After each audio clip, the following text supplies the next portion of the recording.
د نن دوشنبې ورځې لنډ او مهم خبرونه. د ریاست الوزرا اقتصادي مرستیال ملا عبدالغني برادر اخوند د ملګرو ملتونو سازمان د نشهیي توکو او جرمونو په وړاندې د مبارزې ادارې له پخواني اجرایوي رئیس پینو الارچي سره په کتنه کې ویلي چې په افغانستان کې د نشهیي توکو د بدیلو کښتونو د ترویج لپاره ښه زمینه برابره شوې او نړیوال سازمانونه کولی شي چې په دې برخه کې له افغانانو سره همکاري وکړي. په فراه کې د اسلامي امارت ځایي چارواکي وایي چې په یاد ولایت کې په نشهیي توکو د روږدو کسانو راټولول پیل کړي چې په ترڅ کې پرون 130 روږدي راټول او د درملنې په موخه روغتیايي مرکز ته ولېږدول شول. د کندهار د امنیه قومندانۍ مسؤلین وایي چې د کندهار نهمې حوزې په مربوطاتو کې یو تن له 10 کیلوګرامه تابلیټکا سره یو ځای نیول شوی دی.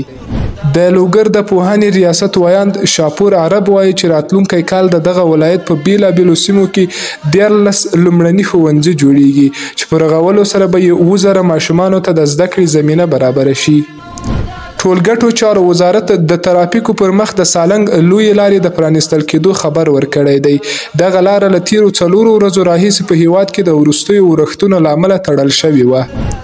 د کانونو او پټرولیم وزارت ویلي چې له شبرغان څخه مزار ته د ګازو د نل لیکې چارې 3% بشپړې شوې دي. یا د پروژې ته د اسلامي امارت له بودیجې 609 میلیون افغانۍ ځانګړې شوې چې د 15.5 کیلومتره په اوږدوالي سره به په 24 ساعتو کې 1.5 میلیون متر مکعب ګاز د انتقال وړتیا ولري. د سټنډرډ ملي ادارې ویلي چې د نیمروز بندر له لارې 11 ټانکره بې کیفیته تیل چې د دغې ادارې له سټنډرډونو سره یې مطابقت نه درلود بیرته ایران ته ګرځولي دي.